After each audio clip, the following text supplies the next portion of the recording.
Shaon booth FM YouTube চ্যানেলে আপনাদের সবাইকে স্বাগতম জানাচ্ছি। আমি শাওন।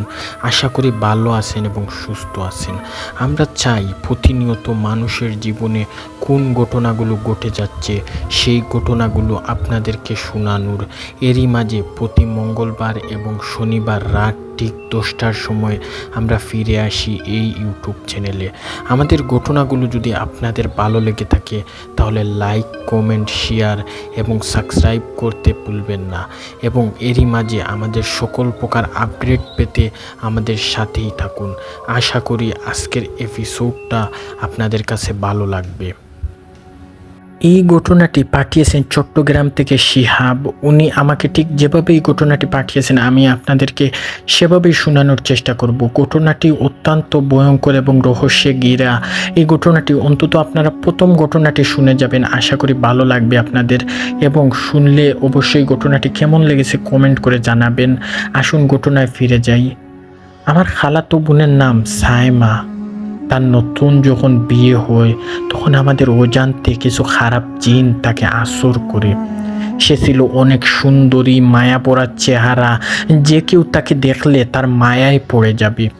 বিয়ের 2 দিন পেরোতে না পেরোতেই আমাদের কাছে খবর আসলো আমার খালাতো বোন সাইমা তার আচমকাভাবে গলা ফুলে যাচ্ছে। কোনো কিছু খেতে পারছে না, কোনো কিছু খেতে গেলে তার গলায় আটকে যায়। তখন সে ছিল একেবারে নতুন, তাই সে কাউকেই কিছু বলেনি। কিন্তু ঘটনা ঘটলো এর পরের থেকে। সে একদিন যখন ঘুমাতে যাবে ঠিক তখনই তার খাটের নিচ থেকে সাপের শব্দ আসতে থাকে। সে ভয় পেয়ে যায়। সে তাড়াতাড়ি তার স্বামীকে বলে। স্বামী খাটের নিচ দেখে, কিন্তু খাটের নিচে কিছুই নেই। সে সারা ঘর তন্ন তন্ন করে খুঁজতে থাকে, কিন্তু সাপের কোনো অস্তিত্ব মিলে না। তার স্বামী বলে, কোথায় সাপ? উত্তরে সাইমা বলে, আমি তো নিজের কানে সাপের আওয়াজ শুনেছি, কিন্তু সাপ কোথায় গেল? তারা আর কিছু না ভেবেই নববধূ ঘুমিয়ে পড়লেন। মাঝরাতে সাইমার স্বামী নয়ন সে দেখে সাইমা ঘুমের মধ্যে হাসতাছে আর কাকে যেন বলতাছে, আজকে তোমরা চলে যাও, কালকে আবার এসো। নয়ন কিছুই বুঝতে পারে না। যেই মাত্র সাইমাকে ডাকার জন্য সাইমার শরীরে হাত দেয়, অমনি সে আল্লাহু আকবার বলে চিৎকার দেয়। সাইমার শরীর এত বেশি গরম ছিল যে কিছুক্ষণ হাত রাখলে হাত পুড়ে যাবে। সে কিছুই বুঝতে পারে না। সে পাশের রুমে গিয়ে শুয়ে পড়ল। সারা রাত এ বিষয়ে ভাবতে থাকে। সে ঘুমাতে পারেনি। নয়ন চিন্তা করলো আগামীকালকে এক পরিচিত হুজুরের কাছে যাব। পরের দিন নয়ন বলল, চলো এক হুজুরের কাছে যাব। সাইমা বলল, কেন? আমার তো কোনো সমস্যা নেই, কেন হুজুরের কাছে যাব? উত্তরে নয়ন বলল, সেটা গেলে বোঝা যাবে। সে আর তার স্ত্রী এক হুজুরের কাছে চলে গেল। তার স্ত্রী পুরো মুখ ঢাকা। হুজুর এক দৃষ্টিতে তার স্ত্রীর দিকে তাকিয়ে আছেন। হুজুর কিছুই বুঝতে পারতাছেন না এবং যেই মাত্র হুজুর চিন্তা করলেন যে সেখানে কিছু একটা রয়েছে, হুজুর আর সেদিকে চেয়ে রইতে পারলেন না। কিছুক্ষণ পর হুজুর বলে উঠলেন, এখানে অনেক বড় একটি সমস্যা আছে। সাইমাকে সেখানে রেখে হুজুর নয়নকে অন্য একটি রুমে নিয়ে বললেন, এখানে আমি 3 থেকে 4 জন লোকের আনাগোনা পাচ্ছি। ঘটনা কি হয়েছে? নয়ন সব ঘটনা হুজুরকে খুলে বলে এবং হুজুর কিছুক্ষণ পর আবারও বলে উঠলেন, আপনার স্ত্রীর উপর খারাপ জিন বাসা বেঁধেছে। এগুলোকে কিছুতেই তাড়ানো যাবে না, এগুলো অনেক শক্তিশালী। নয়ন বলল, এখন কি করা যায়? কিছু একটা করুন হুজুর। হুজুর বললেন, এরা কি চায় আমি জানি না, তবে এখন জেনে নিব। এই বলে হুজুর আর নয়ন তার স্ত্রীর কাছে গেলেন। হুজুর বললেন, আপনার স্ত্রীর হাত আপনি শক্ত করে ধরে রাখুন, যাতে কোনোভাবে সে শুকতে না পারে আর সংযোগ বিচ্ছিন্ন না হতে পারে। হুজুর লাল সিঁদুর দিয়ে তারা সেখানে বসা, সেখানে গোল করে চারিদিকে ডাক টেনে নিলেন। এরপর হুজুর তাদের সামনে বসলেন, কি যেন মনে করে পড়লেন আর নয়নকে বললেন, আপনার স্ত্রীর কোষ্ঠে আঙ্গুল চেপে ধরার জন্য। সে আচমকাভাবে পুরুষের মতন হাসতেছে। যেই মাত্র হুজুর পানি ছিটালেন অমনি সে বাঘের মতন চেঁচিয়ে উঠল। নয়নের হাত থেকে ছুটার অনেক চেষ্টা করতেছে। একটা পুরুষের গায়ের চেয়ে অনেক বেশি শক্তি। এবার সে পুরুষ কণ্ঠে বলে উঠল, কেন হাজির করালি মোল্লা? তুই কি মরতে চাস? উত্তরে হুজুর বলল, কে তুই? সে বলল, আমি যেই হই না কেন জেনে নিস। তবে এটা বল, আমাকে ডাকলি কেন? হুজুর বললেন, এই মেয়েটার জীবনে কেনে লেগে আছিস? কি চাস তুই? সে আবার বলল, আমার মেয়েটাকে লাগবে। এই মেয়েটা আমার অনেক আগে থেকেই ভালোবাসি এই মেয়েটাকে। হুজুর আবারও বলে উঠলেন, এই মেয়েটার বিয়ে হয়ে গেছে, তুই কি জানিস না? চলে যা তুই। সেই শয়তান জিনটা বলে উঠল, সে আবার বলল, প্রয়োজনে খারাপ কাজ করব। মেয়েটার সাথে তোর কোনো সমস্যা? মেয়েটার নতুন বিয়ে হয়েছে, দেখ তুই ঠিকঠাক মতো মেয়েটা তার সংসার করতে পারছে না। তুই চলে যা। কি চাস তুই? তুই সেখান থেকে চলে যা। এই বলে হুজুর কথা শেষ হতে না হতেই হুজুরকে এত জোরে ধাক্কা মারে হুজুর পিছনের দেওয়ালে গিয়ে ফিট হয়ে পড়লেন। নয়ন ধরে রাখতে না পেরে তার হাত কুঁচকে যায় এবং হুজুরের কথা বলতে বলতে লাল সিঁদুরের সীমানা অতিক্রম করে এসেছিলেন। তিনি খেয়াল করেননি। এই সুযোগ নেই শয়তান জিন। হুজুর বেতায় মাটিতে কাকড়াতে থাকেন। আমার স্ত্রী সে জ্ঞান হারিয়ে ফেলে। আমি হুজুরকে তাড়াতাড়ি কষ্ট করে বিছানায় তুলে বিছানায় নিয়ে শুয়াই। নয়ন তাই হুজুরকে নিয়ে, এই জিনের সাথে লড়াই করার ক্ষমতা আমার নেই। এটি অনেক শক্তিশালী এবং নাস্তিক জিন। তবে আমি তোমাদেরকে একটা ভিন্ন ধর্মে খাসিয়ার চিঠি দিচ্ছি। সে এই শয়তানের মোকাবেলা করতে পারবে। তুমি তোমার স্ত্রীকে নিয়ে সেখানে যাও, তার কাছে চলে যাও। তবে তাকে তুমি প্রতি রবিবারেই শুধু পাবে, এছাড়া তাকে তুমি পাবে না। আজ বুধবার, রবিবার আসতে আরো 4 দিন বাকি। 4 দিন বাড়ি এই হুজুরের কাছ থেকে আমি আর আমার স্ত্রী সেখান থেকে বিদায় নিয়ে চলে আসলাম বাসায়। এই 4 দিন দিনের বেলা সে ভালো থাকে আর রাতের বেলা অন্যরকম হয়ে যায়। মাঝরাতে কখনো কাঁদে আর কখনো হাসে। আমি আর তার অত্যাচার সহ্য করে আসি আজ 2 দিন। 2 দিন পর শুনি আমরা যেই হুজুরের কাছে গিয়েছিলাম, অর্থাৎ যেই হুজুরের কাছে আমরা ধ্যানের জন্য গিয়েছিলাম, সেই হুজুর নাকি মারা গেছেন। কোনো এক অস্বাভাবিকভাবেই ওনার মৃত্যু হয়ে গেছে। আমার আর বুঝতে বাকি রইল না এটা কার কাজ। আমি এবার খানিকটা ভয় পেয়ে গেলাম। আমি মনে মনে ভাবলাম, জানি না কপালে কি আছে আমার। এবার তো আমার প্রাণ নিয়ে ভয় করছে। আল্লাহ, তুমি আমাকে হেফাজত করো। আমায় মানুষ বিবেক করে, সুখের জন্য মানুষ বিয়ে করে, আর আমি বিয়ে করে জীবনটা তীক্ষ্ণ হয়ে গেছে। এবার রবিবার চলে আসলো। আমি সকাল সকাল হুজুরকে আমার আর স্ত্রীকে হুজুরের দেওয়া সেই ঠিকানায় চলে যাই। খাসিয়ার কাছে রওনা হই। অনেক দূরের পথ, কিন্তু পথে তেমন কোনো সমস্যা হয় নাই। কিন্তু সমস্যা হলো এর পরে। আমি ওনার চেম্বারে গেলাম, দেখলাম অনেক লোক লাইন ধরে আমার স্ত্রী, এবং সে এবার বুঝে গেল আমি সেখানে কেন এসেছি। এবার রাগান্বিত কণ্ঠে বলল, তুই স্বামী নামে কলঙ্ক। তুই আমার স্বামী নই। আমার স্বামী এ কথা ভিতর থেকে হাসিয়া কেমন যেন শুনে ফেলেছে এবং বলল, কে তুই? কার এত বড় সাহস আমার দরবারে এসে উচ্চ সুরে কথা বলতে? উত্তরে জিন শয়তানটি বলল, মরবি নাকি? আয়, কাছে আয়। সাথে সাথে হাসিয়া পড়া বালু দিয়ে মেয়েটির শরীরে দেয়। সামিয়া তার জ্ঞান হারিয়ে ফেলে, এবং সে যখন জ্ঞান হারিয়ে ফেলে তখন সে হাসিয়াটি আমার স্বামীকে উদ্দেশ্য করে বলতে থাকে, আপনার স্ত্রীর উপর অনেক খারাপ জিন বাসা বেঁধে গেছে, তাকে কি বাঁচাতে চান? উত্তরে সে আমার স্বামী অর্থাৎ নয়ন, সে বলল, অবশ্যই বাঁচাতে চাই। হাসিয়া বলল, আমি যেভাবে যেই জিনকে বোতলবন্দি করব, আর আপনাকে সেই কিছু কথা শুনতে হবে।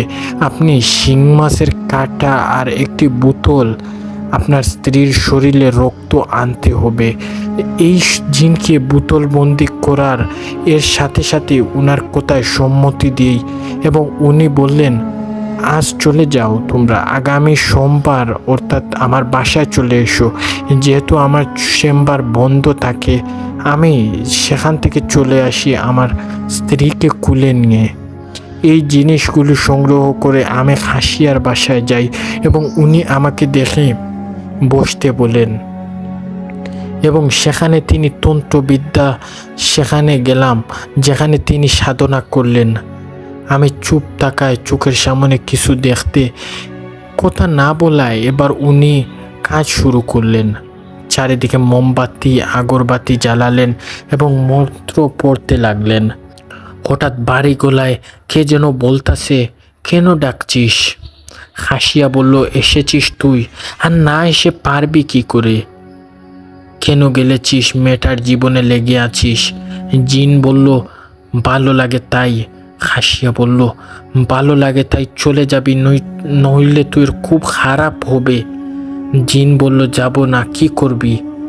হাসিয়া সিংহের কাঁটা কি যেন পড়ে ফু দেয়। যেই কাঁটা জিনের দিকে ছুঁড়ে মারল, সাথে সাথে জিন উদাও হয়ে গেছে। এরপর হাসিয়া সেই কাঁটা বোতলের মধ্যে ভরে বোতলের মুখ লাগিয়ে দিল।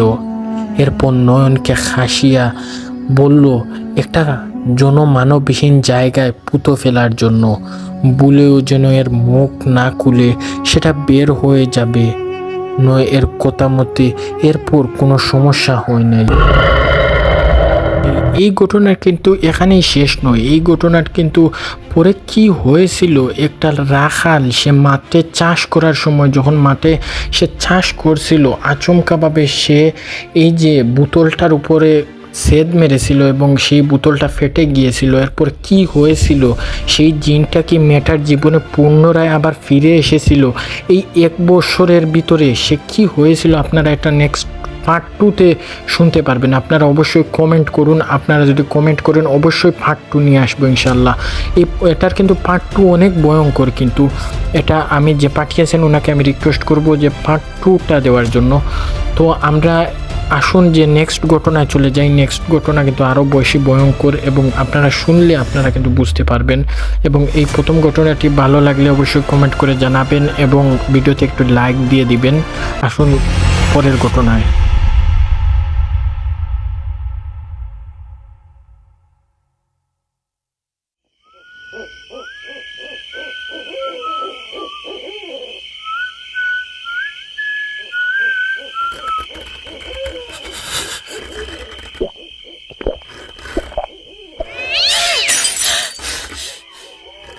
আজ আবার শুনতে পাচ্ছেন শব্দটা? আমার আয়নার ভেতরে রোজ এভাবেই আসে। রাতটি ছিল খুব ভয়ঙ্কর।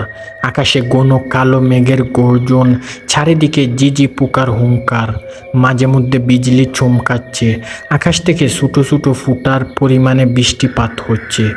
এরই মধ্যে মাসুদ রানা হেঁটে চলছে জঙ্গলের আঁকা বাঁকা পথ বেয়ে। লোক হিসাবে খুব সাহসী, তবে এমন পরিস্থিতি ভেদ করে যে কেউই সাহসিকতার প্রমাণ দেখাতে পারে না। তেমনভাবেই কেটে গেল মাসুদ রানার সময়। গঞ্জে গিয়েছিলেন ছেলের জন্য খেলনা নিয়ে আসবেন বলে। ভাগ্যরেখা হয়তো সঠিক কত ছিল না, তাই উল্টো বাসায় ফিরে যাচ্ছেন উনি। গত 5 দিন থেকেই ওনার ছেলে খেলনা কিনে দেওয়ার জন্য বায়না করে। মাসুদ রানার কাজে কর্মে ব্যস্ত থাকায় একজন লোক নিজেদের ছোট গ্রামটায় 4 বিঘা জমি আছে ওনার, সেখানেই ওনার সকল প্রচেষ্টা সংসার নিয়ে। ছেলের রাগ অভিমান আর মেনেই নিতে না পেরে করিম মিয়ার কাছ থেকে 300 টাকা হাওলাত নেন। কিছুদিন পর ধান বিক্রির টাকা সুদ করে দিবেন বলেছেন, তবে ব্যর্থতা ওনার পিছু নেওয়া শুরু করেছে। মেলায় গিয়ে দেখেন বৃষ্টি দ্বারার জন্য বন্ধ করা হয়েছে সকল দোকানপাট। ছেলেকে কি বলে সান্ত্বনা দিবেন সেটা ভেবেই বাড়ি ফিরে আসছেন। মেলা থেকে বাড়ি 2.5 কিলোমিটার। আধা কিলোমিটার এগিয়ে আসার পর জঙ্গলে প্রবেশ করতে হয়। সেই জঙ্গলে পাড়ি দিতে হয় 1 কিলোমিটার। বাকি 1 কিলোমিটার ক্ষেতের উপর দিয়ে যেতে হয়। তারপরই বাড়ির দেখা মিলে। মাসুদ রানা সবেমাত্র জঙ্গলে প্রবেশ করলেন, তখনই আকাশে বৃষ্টির উৎপাত শুরু হয়। প্রচণ্ড ঠান্ডা বেদ করছেন উনি। শন করে বাতাসের শব্দ প্রবাহ উনার কানে এসে ঠেকেছে। এদিকে অন্ধকার নেমে আসছে ভূমিতে, আর উপর আবার বৃষ্টি কোল। কাদা ভরা পথ, উঁচু নিচু পথে হাঁটতে কষ্ট হচ্ছিল উনার। হাতে ছিল একটা ছোট্ট টর্চ লাইট, তবে নামের টর্চ লাইট হলেও কাজে মোটেও তেমন নয়। শুধুমাত্র পথের রেখাপতন বোঝাতে পারেন উনি। ভালোভাবেই পথ দেখানো যাচ্ছে তেমন।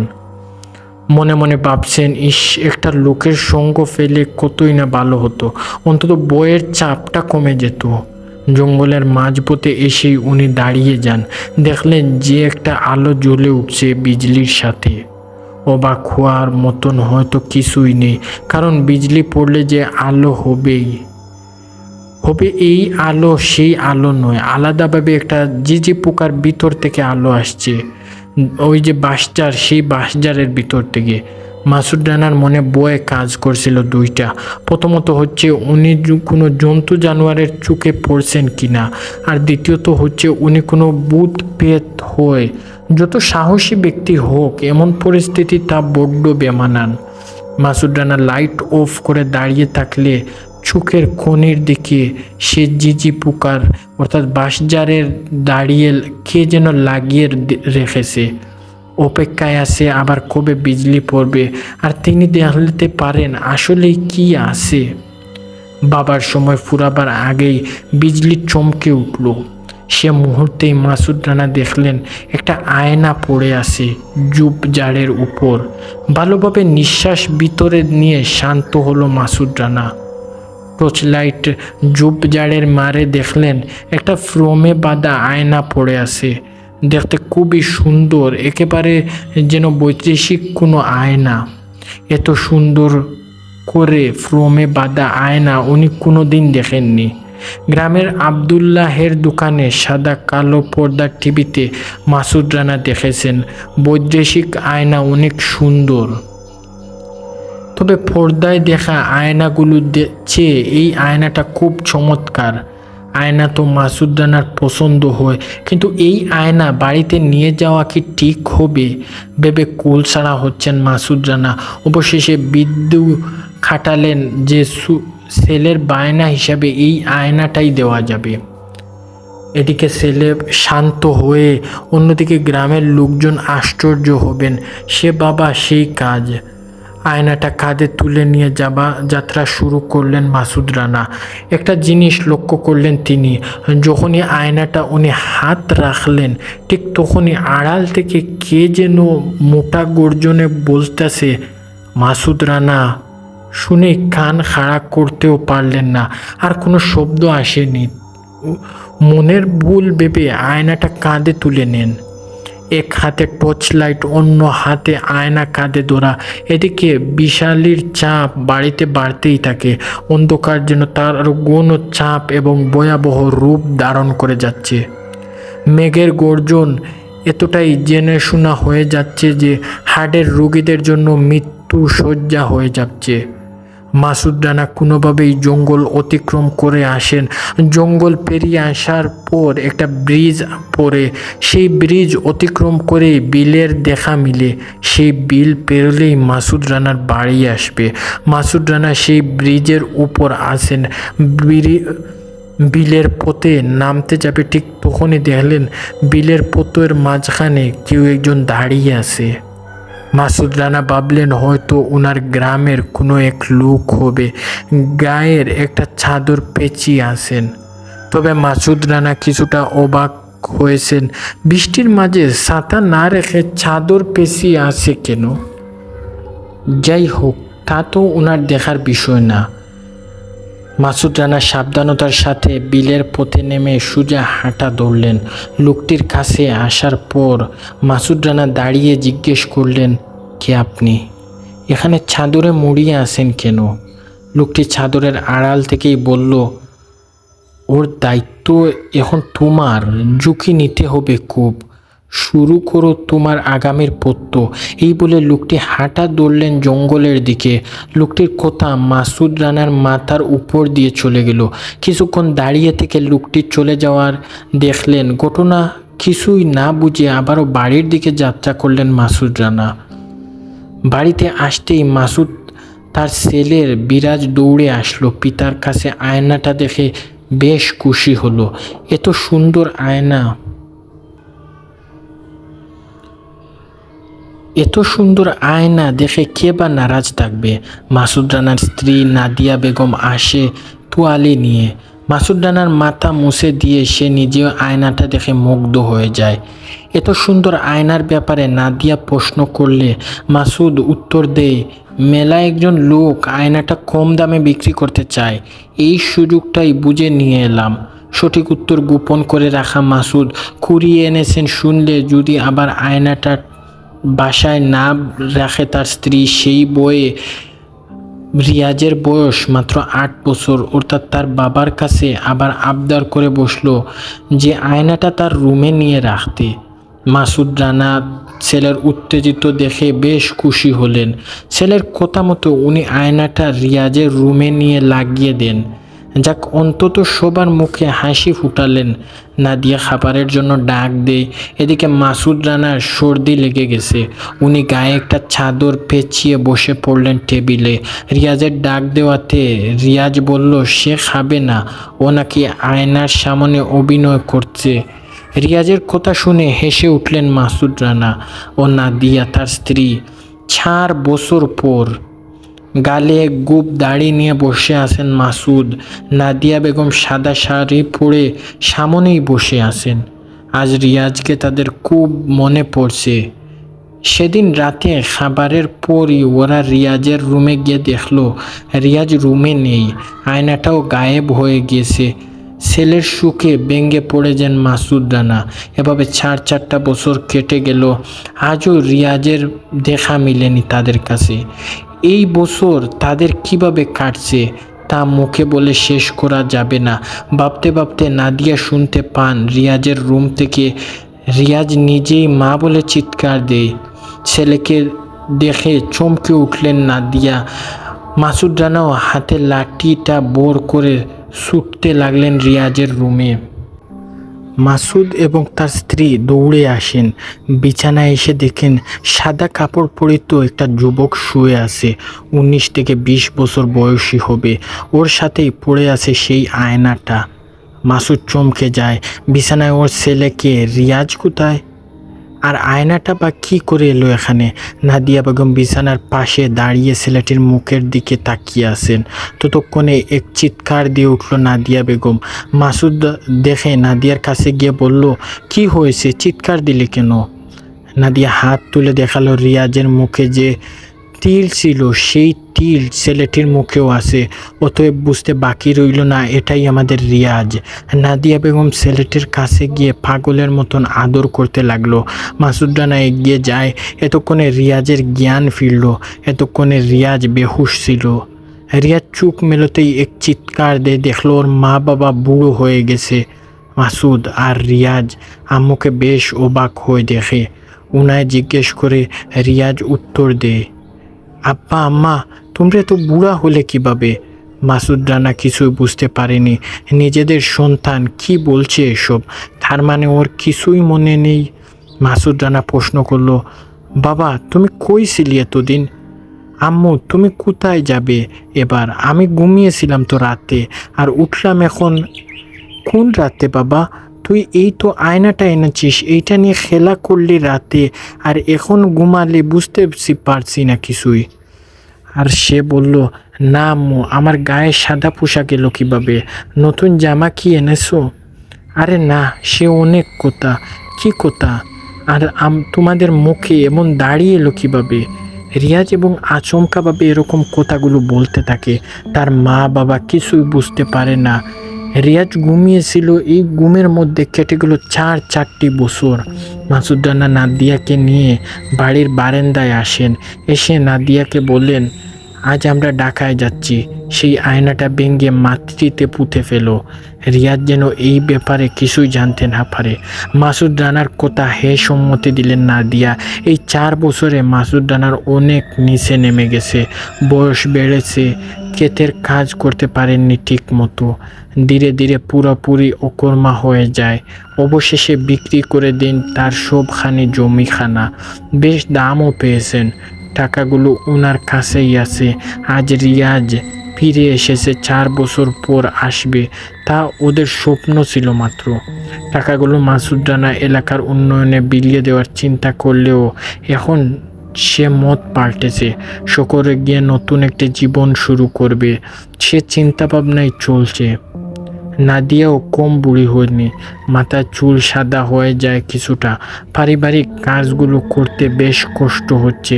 এবার ঢাকায় গিয়ে যদি ছেলেকে বিয়ে করানো যায় তবে জান বাঁচে তাদের। রিয়াজ ফ্রেশ হয়ে আসার আগেই মাসুদ রানা আয়নাটা নিয়ে বাহিরে আসে। উঠানের এক পাশে আগে একটা গর্ত ছিল, সেখানে ময়লা আবর্জনা ফেলতেন নাদিয়া বেগম। মাসুদ রানা ঠিক সেই গর্তে আয়নাটা ফেলে দেয়। আয়নাটা ফেলার সাথে সাথেই একটা ভূমিকম্পন অনুভব করলো মাসুদ, যেন বড় বড় কোনো বিপদের সংকেত ফেললেন। সেদিকে আর পরোয়া না করে উনি গর্তের উপরে পাশ কাটিয়ে কিছু মাটি নিয়ে চাপ দেন। এদিকে রিয়াজও চলে আসে। নাদিয়া খাবার বেড়ে দিয়ে গুছাগুছি শুরু করে। মাসুদ রানা লাঠিতে বোর করে চলে যায় বাজারে, একটা মাইক্রো ভাড়া করে ঢাকার উদ্দেশ্যে রওনা করে। রিয়াজ খাবার খেয়ে রেডি হয়ে নেয়। অবশ্য জামা কাপড়গুলো আগের সাদাই জামাই ছিল। নাদিয়ার সাথে হেল্প করছে রিয়াজ। এদিকে মাসুদ রানাও গাড়ি নিয়ে চলে আসে। দেরি করতে নেই, মাল নেওয়া দৌড়া ছুটাছুটি, গাড়ি চলছে ঢাকার উদ্দেশ্যে। মেইন রোডের রাস্তা দিয়ে পাড়ি দিচ্ছেন কিছু নতুন প্রাণ, যার লক্ষ্য তিনি নিজেও জানেন না। বলা যায় লক্ষ্যহীন গন্তব্যের উদ্দেশ্যে যাচ্ছেন। রিয়াজ ঘুমিয়ে পড়েছেন, নাদিয়াও ঘুম।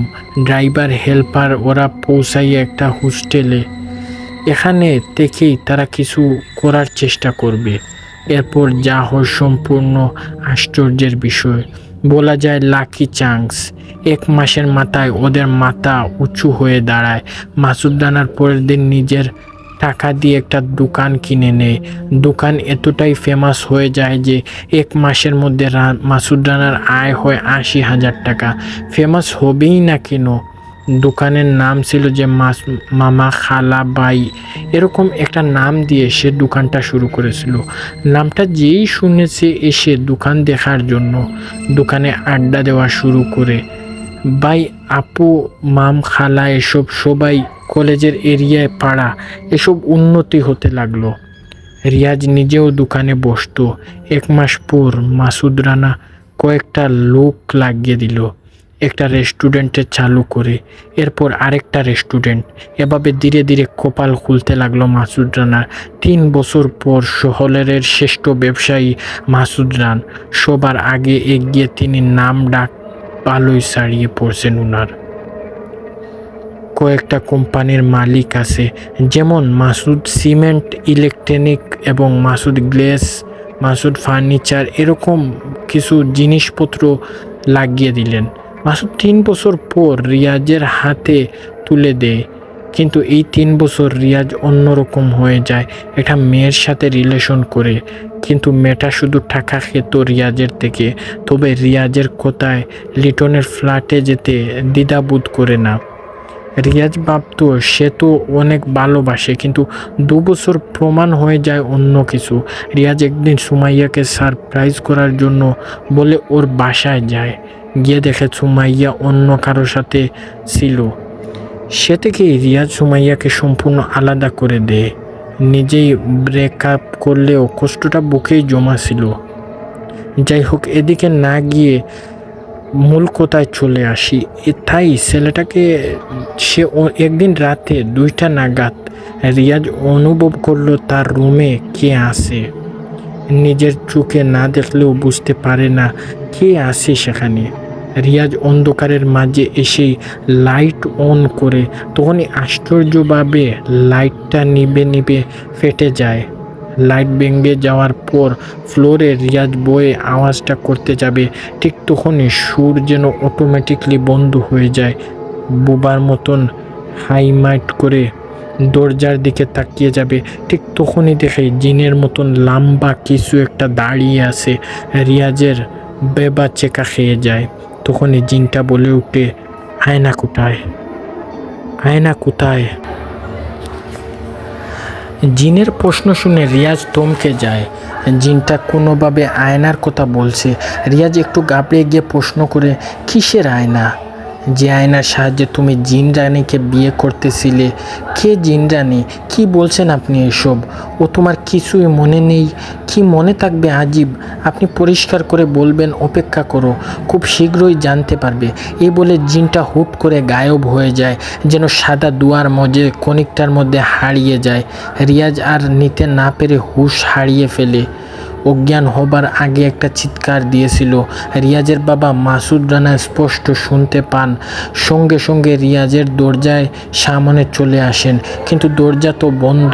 অনেকক্ষণ ডাকাডাকি করেও লাভ হয়নি। রিয়াজের সারা শব্দও নেই। অবশেষে বাংলা ছবির মতন দরজা ভেঙে ফেললে মাসুদ রানা। রুমের ভিতর প্রবেশ করতে দেখেন রিয়াজ ফ্লোরে শুয়ে আছে। মাসুদ রানা পানির জগ থেকে পানিটা ছিটিয়ে দেন রিয়াজের মুখে। সঙ্গে সঙ্গে লাফ মেরে উঠে রিয়াজ। মাসুদ রানা কলিজায় যেন এবার কিছুটা ঠান্ডা হয়। তিনি রিয়াজকে কি হয়েছে জিজ্ঞেস করায় রিয়াজ বলল, কিসের আয়না বাবা? কোন আয়নার কথা বলছে সে? কে বলছে? একটা জিন। মাসুদ রানার চোখ কাঁপাতে কাঁপাতে উঠার অবস্থা। এত বছর পর আবার সেই আয়নাটার রহস্য বের হতে যাচ্ছে।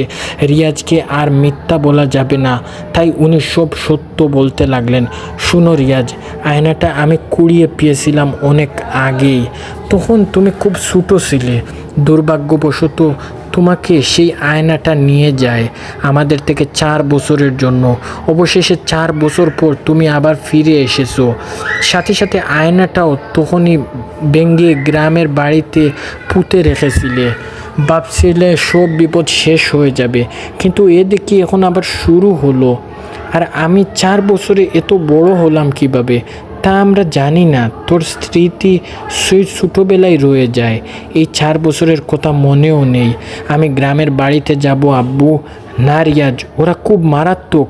একবার তোকে 4 বছরের জন্য হারিয়েছে, দ্বিতীয়বার আর হারাতে চাই না।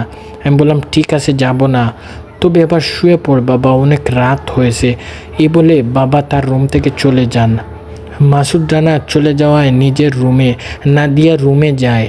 রিয়াজ রুমে বসে বসে ভাবতে থাকে, জিন রানী কে তাহলে? তবে কি 4 বছরের জন্য অন্য কোনো জগতে ছিল, নাকি সব স্বপ্ন মাত্র? হতেও পারে, তা নাও হতে পারে। ব্যাপক চিন্তা করতে করতে নিদ্রাগত হয়ে রিয়াজ।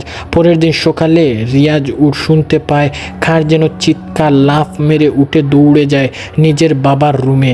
গিয়ে দেখে মাসুদ রানার পুরা শরীর ভাঙ্গা কাচের টুকরায় টুকরানো, তাও দেওয়ালের সাথে কোনো দড়ি ছাড়াই বেসে আসে। রিয়াজ বাবা বলে চিৎকার দেয়, সাথে সাথে মাসুদ ফ্লোরে পড়ে যায়।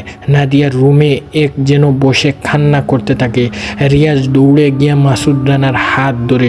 অমনি বুঝতে পায় মাসুদ রানা মৃত। কান্নার ছড়াছড়ি পড়ে যায় পুরো বাড়িতে। রিয়াজের পরিবার বলতে এই শহরে কেউই নেই, তবে মাসুদ রানার ব্যবসায়িক পার্টনাররা সবই আছে। রিয়াজের বন্ধু বান্ধব সহ পাশের বাসার সবই এসে কান্না করেন। টপ 1 ব্যবসায়ী মৃত্যুর সংবাদ পুরো শহরে ছড়িয়ে পড়ে। পুলিশ বলেছিল এইটা মার্ডার। সিআইডি বলে কে হতে পারে খুনি সে? রিয়াজের ধমকে সবাই চুপ হয়ে যায়। রিয়াজ আর নাদিয়া জানে এসব জিনের কাজ। রিয়াজ বলে, আমার বাবার খুনি কে তা আমি জানি, তাতে আমি সহজেই ছাড়ছি না। তবে তার আগে আমার একটা জানতে হবে, কেন আমার বাবাকে মেরে ফেলা হয়েছে। রিয়াজের কথার উপর শব্দ করার শক্তি কারো হয়নি। ধীরে ধীরে দোপনের কাজ সম্পূর্ণ হয়। মাসুদ রানাকে কবর দিয়ে রিয়াজের বাসায় এসে বেগ গুছাতে শুরু করে। নাদিয়া জিজ্ঞেস করতে রিয়াজ বলে, আমি গ্রামে যাচ্ছি মা, বাবার খুনি সেখানেই আছে। রিয়াজ মা বললেন, তুই এখন যাস না গ্রামে বাবা। তুই গ্রামে ছেড়ে আমাকে চলে গেলে আমার কি হবে বল? তোর কিছু হলে আমি কি করব বল? রিয়াজের মার কথা শেষ হওয়ার আগেই কোনো কিন্তু না মা, তুই যাচ্ছিস না, এটাই ফাইনাল, একদম কোনো কথা না, ওকে আমি যাচ্ছি না। মা বললেন এই তো আমার লক্ষ্মী ছেলে। রিয়াজ এবার ব্যাগটা রেখে দে। সত্যি তো, ও ছাড়া তার মায়ের আর কে আছে? রুমে যাবে ঠিক তখনই কে কলিং বেল বাজায়। রিয়াজের আম্মা বাথরুম থেকে ফ্রেশ হয়ে যায়, তাই রিয়াজ নিজেই এসে দৌড়ে খুলে। দরজা খুলতেই দেখে একটা মেয়ে সামনে মাথা নিচু করে দাঁড়িয়ে আছে। মেয়েটিকে দেখতে চেনা মনে হচ্ছিল, তবুও মানবতার খাতিরে রিয়াজ ভিতরে আসতে বলল। মেয়েটি ধীর পায়ে হেঁটে হেঁটে ভিতরে যায়। রিয়াজ গিয়ে বলতে বসলো। মেয়েটি ফ্লোরে বসে পড়লো। কিছু একটা অবাক হলো রিয়াজ। কেন পাগলি নাকি? রিয়াজ আবার বলল, আরে আপনি সোফায় বসুন, ফ্লোরে বসবেন কেন?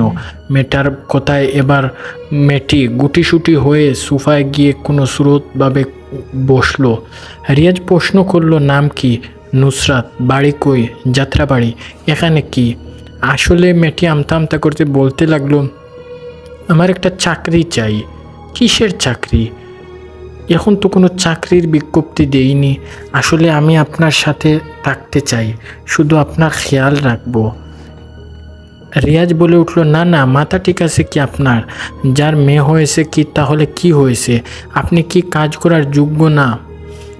এই বলে রিয়াজ একটা তাকে চাকরির ব্যবস্থা করে দিল।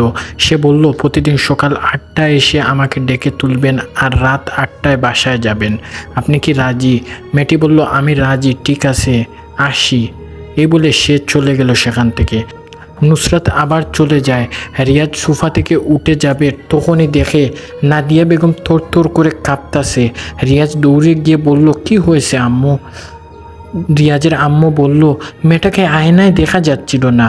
ঠোঁট কাঁপাতে কাঁপাতে উত্তর দেয় নাদিয়া, মানে হে রিয়াজ, আয়নায় তাকে দেখা যাচ্ছিল না, শুধু মেয়েটাকে না। তবে কি এইটা জিন রানী? রিয়াজ আচমকাভাবে ভয় পেয়ে যায়। এরপর রিয়াজ তার আম্মুকে গতকালের সব ঘটনা খুলে বলে। নাদিয়া বেগম বেবাচেকা খেয়ে যান। নিশ্চিত কোনো বড়সড় বিপদের ইঙ্গিত দিচ্ছে সব ঘটনা। নাদিয়া বেগম রিয়াজকে তার ছোটোবেলার সব কথা বলে দেন। রিয়াজ আর সহ্য করতে পারেনি, এবার পুরোপুরিভাবে প্রস্তুত নেই, যেভাবেই হোক এর শেষ দেখেই ছাড়বে সে। তার আম্মুকে সান্ত্বনা দিয়ে রনিকে কল দেয়। ও হে, রনি হচ্ছে রিয়াজের খুব কাছের একজন বন্ধু। ব্যবসা সফলের পিছনে অন্যতম হচ্ছে রনি। প্রতিটা কাজে শুরু করার আগে রিয়াজ রনির সাথে কথা বলতো। সে থেকেই তারা শুধু পার্টনার নয়, বন্ধু হয়ে বলে। রনিকে ফোন দেওয়ার পরই রনি গাড়ি নিয়ে আসে। এদিকে রিয়াজও প্রস্তুত হয়ে নেই।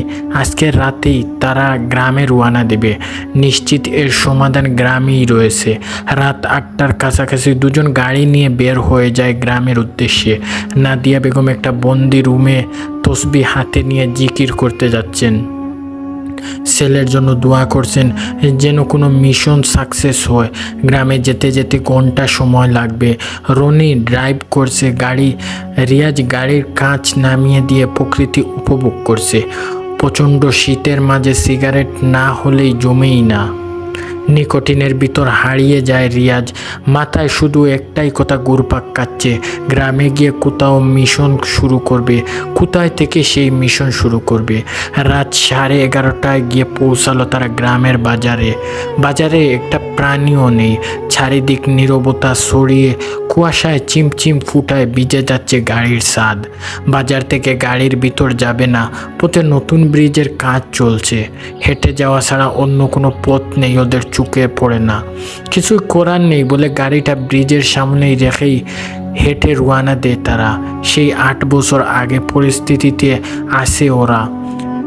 ডিফারেন্ট এটাই, তখন ছিল মাসুদ রানা আর আজ সে রিয়াজ রনি। প্রথমেই জঙ্গল, তারপর ছোট একটা খালবুডের পর বিলের পরই তাদের বাড়ি। এতদিন পর হয়তো বাড়িটা ভেঙে পড়েও গেছে, তবে প্রথম টার্গেট হলো সে আয়নাটাকে আগে গর্ত থেকে তুলতে হবে। বাদবাকি আলোচনা করব আয়না পাবার পর।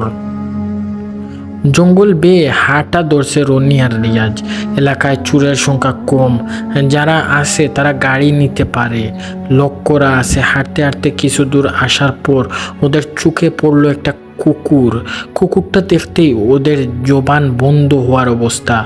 এইটা যেন কুকুর না, কুকুরের মাথায় খাড়া খাড়া দুটা শিং রয়েছে, লম্বায় প্রায় 6 ফুট হবে। কান দুটো ঝুলো আছে মাটি অবধি। আর সবচেয়ে ভয়ঙ্কর যে ঘটনা সেটা হচ্ছে কুকুরের চোখে দুটি সাদা লাইটের মতন জ্বলছে, যেন কোনো বড় ধরনের দুটা টর্চ লাইট ফিরে মারা হয়েছে কুকুরের চোখে। রনি কুকুরটাকে দেখে 2 লাফে রিয়াজের কুলে উঠে যায়। রিয়াজের সেদিকে কোনো খেয়াল নেই, থাকবেই বা কী করে। ভয়ে রিয়াজ একটাই ভুলে গেছে যে সে এখন কোথায়। কুকুরটা কয়েকটা গর্জন মারতেই রিয়াজ চমকে ওঠে।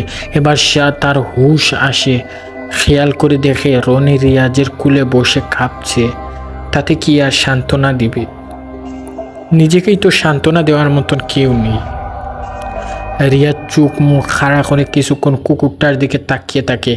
কি করবে তা বুঝতে না পেরে দৌড় দিতে যাবে, তখনই দেখে রিয়াজের পিছনে দাঁড়িয়ে আছে প্রায় 40 থেকে 50 জনের মতন লোক। রিয়াজ এবার কান্না করে দেওয়ার মতন অবস্থা। রনির কথা কি বলবে? সে তো কুলে উঠার পর হ্যাং হয়ে গেছে, ইমার্জেন্সি ফ্রেশ মারতে হবে। রিয়াজ এবার কিছুটা আন্দাজ করে নেয় কুকুরটা অনেকক্ষণ থেকেই তাদের দিকে গর্জন ছাড়ছে, তাদের তাড়া করেনি। তবে কি পিছনের লোকদের জন্য, নাকি এরা কোনো অশরীর দেহ? রিয়াজ কথাটা মনে মনে ভাবতে থাকে। আর একজন লোক বলল, ভয় পাচ্ছেন কেন মহারাজ? আপনার কাছেই তো প্রাণীটা তুচ্ছ তাচ্ছিল্য, আপনি চাইলে একে এক নিমিষেই নিরাশ করতে পারবেন। লোকটির কথা শুনে রিয়াজ মনে পড়ল কে হবে মাসুদ রানা এপিসোডের কথা। সেখানেও এমন বেশ প্রশ্ন করা হয়েছে যার কোনো হাত পাই ছিল না। এর কোনো প্রশ্ন না সমাধান চাচ্ছেন, এই সমাধানের কোনো প্রশ্নই না। রিয়াজ বেআক্কল হয়ে উল্টে প্রশ্ন করতে যাবে, ঠিক তখনই কুকুরটা ভয়ঙ্করভাবে গর্জন করে উঠল এবং গর্জনের সঙ্গে সঙ্গে রিয়াজ হুট করে কেঁপে যায়। নিমিষের মাঝেই রিয়াজের চোখ দুটো লাল হয়ে যায় অদ্ভুতভাবে। কুকুরের গর্জনের সঙ্গে রিয়াজ পিছু তাকিয়ে এক ভয়ঙ্কর গর্জন ছাড়ে। রিয়াজের গর্জনে রনি এক লাফে মাটিতে পড়ে। রনি হাঁ করে তাকিয়ে আছে রিয়াজের দিকে আর ভাবছে এ কি হলো রিয়াজের। রিয়াজ হুট করেই রেগে যায়, শরীর থেকে জামা কাপড়গুলো নিজে নিজে জড়ে পড়ে যায়। গায়ের মধ্যে সাদা রঙের একটা পোশাক চলে আসে অদ্ভুতভাবে, যা দেখতে সত্যি অবিশ্বাস্য। রূপার একটা তলোয়ার ভাসমান হয়ে রিয়াজের হাতে। এদিকে সেদিক না হয়ে তাকিয়ে রিয়াজ সোজা দৌড়ে যায় সেই কুকুরটার দিকে। কুকুরটা নিজেই ভয়ে উল্টো হয়ে যায়, কিন্তু লাভ হয়নি। তার আগেই রিয়াজ দৌড়ে গিয়ে সেই কুকুরটার মাথাটা আলাদা করে ফেলে। রনি ভাবছে হয়তো সে কোনো স্বপ্ন দেখছে। রিয়াজ কুকুরটার মাথা ফেলে দিয়ে আবারও দৌড়ে আসে 40-50 জনের লোকের সম্মুখে।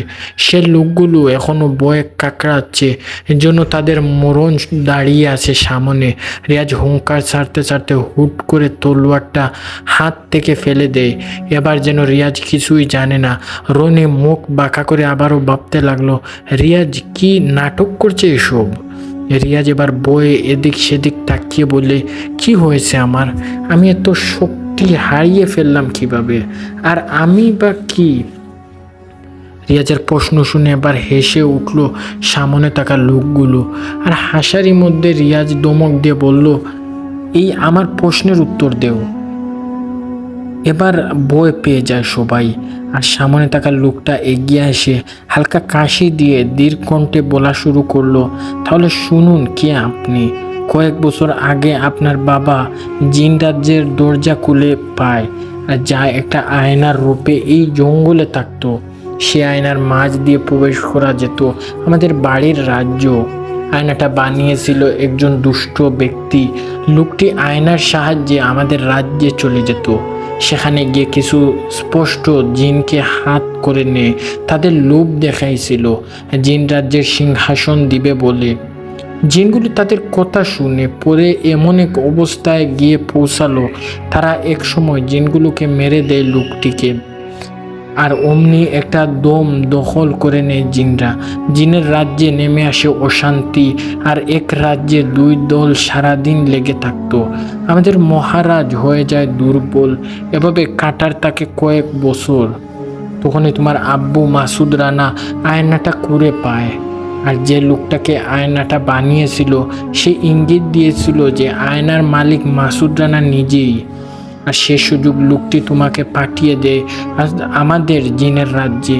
আর হে, লোকটি আগে জিনের রাজ্য শেষ করতে চাইলেও এখন তার মৃত্যু হয়, অর্থাৎ দৃষ্ট দিনগুলো যখন থেকে মেরে ফেলবে তখনই চাইলে জিন রাজ্য উদ্ধার করা যায়। তার আগে আত্মা পড়িয়ে দিবে না। তোমাকে জিন রাজ্যে পাঠানোর পর তুমি খুব ছোট ছিলে, মাত্র 8 থেকে 9 বছরের ছেলে। আজ তুমি নিজের হাতে সেই অসুরীকে হত্যা করে ফেলেছো। এটা অনেক ভালো একটা সংবাদ, এবং যার ফলে এই আয়নাটার অসুরী অর্থাৎ খারাপ জিনটা আর কখনো তোমাদেরকে শেষ করতে চাইবে না। এই ঘটনাটি এখানেই শেষ হয়ে যায়, এবং আশা করি আপনাদের ভালো লেগেছে। যদি ভালো লেগে থাকে তাহলে লাইক, কমেন্ট, শেয়ার এবং সাবস্ক্রাইব করতে ভুলবেন না।